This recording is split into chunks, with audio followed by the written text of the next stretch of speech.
ساعات كتيرة مش بنصح العملاء ان هم يشتروا من مطورين جداد، بس طبعا في مطورين جداد ينفع تشتري منهم، وفي مطورين جداد ما ينفعش انك تشتري منهم. هقول لك على سلبيات المطور الجديد اللي ما تشتريش منه، والمطور الجديد اللي تشتري منه، وايجابيات المطور الجديد اللي تشتري منه. بعض المطورين الجداد ما بيكونوش عندهم خبره في مجال العقارات، ما عندهمش كونكشن قوي جدا في مجال العقارات، بيكونوا بس داخلين مجال العقارات علشان خاطر هو مجال كويس يكسبوا منه فلوس، فما عندهمش فكره الاتقان للمجال، هم فاكرينه بيزنس زي اي بيزنس، بس بيقع في غلطات كتير من ضمنها مثلا انه بيوظف الكفاءه الاقل، بيختار المواقع الارخص،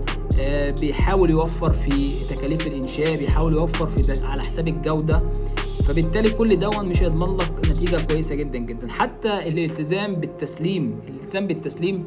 ممكن اللي هي الناس كلها بتبقى مرتبطه بيها وحابه انها تسلم في الموعد، هو ممكن يتاخر عليك لان هو مش هيتعامل مع اقوى المقاولين اللي موجودين في السوق، مش هيتعامل مع اقوى السب كونتراكتور اللي موجودين في السوق، السبلاير اللي موجودين في السوق. دايما هيدور على ازاي ان هو يستثمر،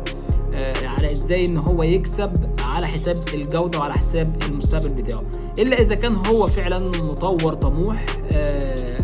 عايز يكون ليه اسم قوي في السوق، فبالتالي مش هيهمه المكسب في الاول ولا الربح في الاول،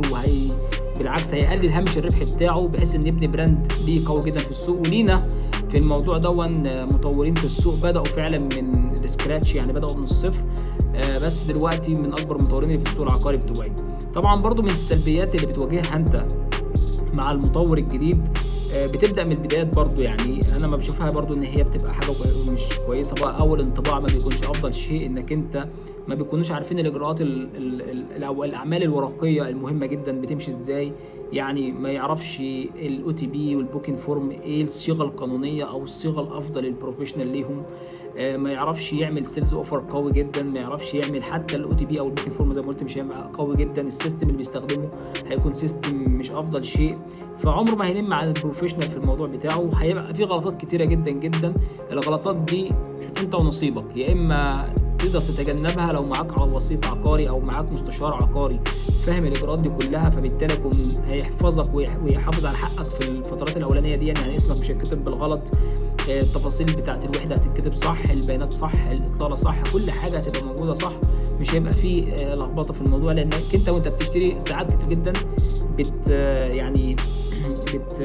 بتتجاهل معلومات كتيره مهمه جدا بتبقى صغيره، تفاصيل صغيره جدا جدا، بس هي في الفعل ان هو زي ما بيقول لك الشيطان يكمن في التفاصيل، يعني ممكن تفصيله صغيره مش هقول لك تخسرك استثمارك، بس على الاقل هتسبب لك مشاكل بعد كده او هتتعبك بعد كده. طب وليه؟ طب من الاول نتعامل مع مطور كويس، ولو هنروح للمطور الجديد نروح مع حد فاهم عشان يقدر يحمينا في كل خطوه من الخطوات دي. طيب ايه اللي ممكن يخليك انك انت تخاطر وتجازف وانك انت تروح لمطور جديد تشتغل معاه؟ الصراحه المطور الجديد هو بيكون فرصه، يعني واحد عايز يديك سعر كويس، يديك خطه دفع افضل، ولو اجتهد شويه هيديك كواليتي كويسه جدا جدا، لو هو بيبص للمستقبل مش بيبص للموضوع ان هو ربح بس، ده طبعا مهم جدا. طبعا ده بيفيدك انت في انك انت ممكن تعمل نمو راس مال كبير جدا جدا، والعائد الاستثماري بتاعك يكون عالي برضو، كل ده من حيث ان هو بس عشان مطور جديد فبيقدم لك كل التنازلات دي. زي ما قلت لك هتواجه مشاكل كتيره جدا، او هتواجه يعني حاجات انت مش بتحبها زي تاخير، زي كواليتي، زي يعني ممكن يبقى في اخطاء املائيه او اخطاءات حاجات زي كده، وانا ما بحبش الحاجات دي كلها، انا بحب الشغل يبقى بروفيشنال عموما يعني. فعشان كده ما انصحش المستثمر الجديد بالذات ان هو يغامر حاجه زي دي، يغامر مع مطور جديد، بالذات لو ما كانش ليه مجال، لو ما كانش ليه علاقه بمجال الانشاءات من قبل يعني، وانا بتكلم عن مجال الانشاءات بالتحديد، يعني مش مثلا هو سبلاير مثلا لمنتج معين، مثلا مواد بناء ولا حاجه ولا طائره الضغط والكلام ده، وتقول هو ده كده في المقاولات، لا انا بتكلم مقاولات فعليه، المقاولات اللي هي الانشاءات عموما، المقاول الرئيسي بيوظف سب كونتراكتور عنده، هو اللي بيهتم بالانشاءات، بيتعامل مع المستشارين، الاستشاري العقاري قوي جدا جدا وعارف السوق كويس. طيب فلما الاقي هنا بقى الفكره الثانيه، امتى استثمر او امتى اشتري من مطور جديد وفي نفس الوقت ابقى واثق في نفسي وواثق ان استثماري كويس، حتى لو في نسبه من الاخطاء هتحصل، او حتى في نسبه من عدم الالتزام بحاجه معينه، سواء التسليم سواء الكواليتي او لا، اتعامل مع مطور يكون عنده مطور جديد، بس يكون حاجه من الاثنين، يا اما هو في بلده الام مطور، يا اما هو في الاساس هنا في الدوله في الامارات العربيه المتحده كان مقاول كبير لمده كبيره جدا، لدرجه ان كان تخليه ان هو قادر ان يعمل مشروع وان قادر يسلم، لانه عارف الخامات، عارف السبلاير، عارف مواد البناء بالظبط بتيجي منين، بيعرف يسيب، بيعرف يعمل كوست كنترول قوي جدا جدا، وبالتالي بيقلل من سعر المواد اللي بيشتريها، وبالتالي برضه بيقلل من سعر العقار لما بيديه لك، لان هو هذه الناس اللي في السوق بيديك خطه دفع مرنه، برضه بيديك لاكجري فرنتشر، برضه لو هيديك فرنتشر، وحتى الكواليتي زي ما قلنا بنعيد عليها تنافس كويس، بيعرف هو كويس جدا جدا في اختيار الارض، يعني يعرف يختار قطعه الارض مميزه، اطارات كويسه، يعرف يعني يكسبك معاه. فلو كان هو في الاساس شغلته مطور عقاري في بلده، ماشي، ده بيشتغل معاه، بس مش في بلده بمشروع، لا، في بلده يعني بروفايل او بورتفوليو كبير جدا جدا، وانك انت مثلا هو داخل الدوله وعنده يعني مقاول رئيسي في المشاريع العقاريه، وتلاقي مثلا بنى لمطورين كبار زي اعمار، زي دماغ، زي امتياز، زي الناس دي كلها، هتلاقي هو اوريدي كان باني معاهم مشاريع، او كان شريك في مشاريع ثانيه، برضه جزء كويس جدا انك انت يكون المطور هو كان شريك في مطور وانفصل عن المطور، او ان هو برضه مهمه جدا كان ماسك منصب قوي جدا جدا في شركه ديفلوبر لفتره كبيره جدا، تتجاوز مثلا ال 10 او 15 سنه، ودلوقتي هو استقل بنفسه، لان كل ده احنا لقيناه في السوق او موجود في السوق حاليا،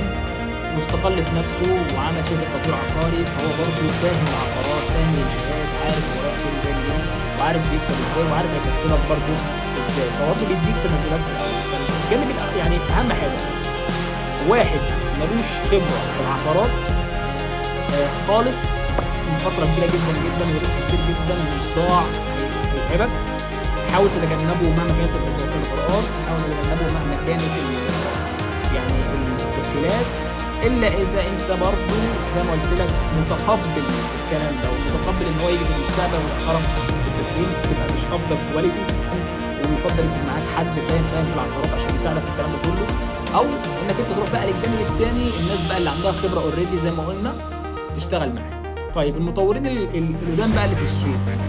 يا ترى كل المطورين اللي في السوق بدأوا مطورين او كان لهم علاقه قبل كده بالتطوير، او لان برضه ده سؤال مهم جدا،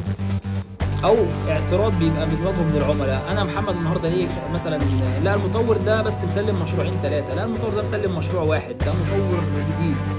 ما هو يا جماعه ما فيش مطور بدأ كده اتولد مطور، زيه زي مثلا احنا بنيجي نتكلم نقول المطورين، ان مثلا انت رايح تقدم على وظيفه فيقول لك والله خبره 10 سنين، يا فندم انا مفيش حد بيتولد خبره 10 سنين، انت عايز واحد خبره 10 سنين روح اشتري منه وتعامل معاه، او روح عين السينيور دون اللي هو خبره 10 سنين ولا حاجه، بس كتير والراتب اللي يستاهلوا 10 سنين. كذلك الامر انت النهارده لو جاي لك مطور جديد ومطور قديم، المطور الجديد هيديك سعر كويس بس قلنا الشروط اللي نتعامل معاها يعني مع اي مطور، والمطور القديم هو اوريدي هيديك سعر عالي بس عشان خاطر ان هو خبره قديمه وبيسلمك واثق في تسليماته وواثق في مواعيده وواثق في الكلام ده كله، الثقه بتساوي فلوس، والمخاطره بتقلل لك في الفلوس بس بتعول لك الريسك، بس الريسك العالي بيكسبك برضه، هاي ريسك هاي ريورد يعني. كل دي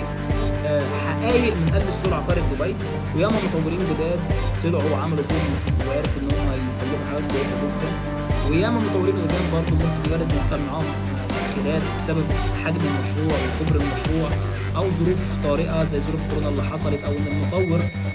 ما عندوش عدد الكونتراكتورز او المقاولين الكافي انه يخش في مشروع ضخم معاه، فبالتالي الخطا وارد، بس حاول انك انت تتجنب الاخطاء بانك تعمل فلتر للسوق وتعمل فلتر للمطورين اللي موجودين وفلتر للمشاريع اللي موجوده وتعرف انت عايز ايه. انا مش عايز اخش في تفاصيل ثانيه خاصه بالاستثمار ومش الاستثمار، بس دي كانت نصيحه مهمه جدا لاي حد عايز يشتري عقار في دبي، عشان انت هيتعرض عليك مشاريع كتير وهيتعرض عليك مطورين كتير، وانت ذات نفسك ما بتروحش لواحد وتقول انا عايز اتعامل معاك، لانك وده الصح، لازم تسمع من واحد واثنين وثلاثه واربعه وتشوف انهي الافضل وانهي الانسب وانهي اللي عنده ثقه ومصداقيه وانهي اللي خايف على مصلحتك، انهي اللي بيشوف طلبك، انهي اللي بيدور ان يساعدك مش اللي يبيع لك، مش اللي يقول لك عندي مشروع 1 2 3 وبتخسر ويقلب، لا مش الكلام ده. لازم انه يعرف يدافع. جزء كبير منه هيعتمد على الله وعلى حد عنده ثقه، عنده يعني مصداقيه وفاهم السوق كويس وعنده خبره ويفيدك في المجال، بحيث انك انت تتجنب الاخطاء زي ما قلنا اللي فاتت دي كلها. ده جزء كان لازم نتكلم عنه. تابعوني في القناه وتابعوا الفيديوهات بتاعتي، لان الفتره اللي جايه فيه نصايح قويه جدا جدا عن عقارات دبي، السوق العقاري في دبي، وازاي نعمل استثمار كويس، وايه افضل الاستثمارات، حاجات كتيره شويه ومحلات ومكاتب، يعني حاجات جميله جدا. مستقبل دبي الفتره اللي جايه هيبقى جميل جدا جدا. فاشترك معايا في القناه، وانا محمد مصطفى، مستشار عقاري في دبي.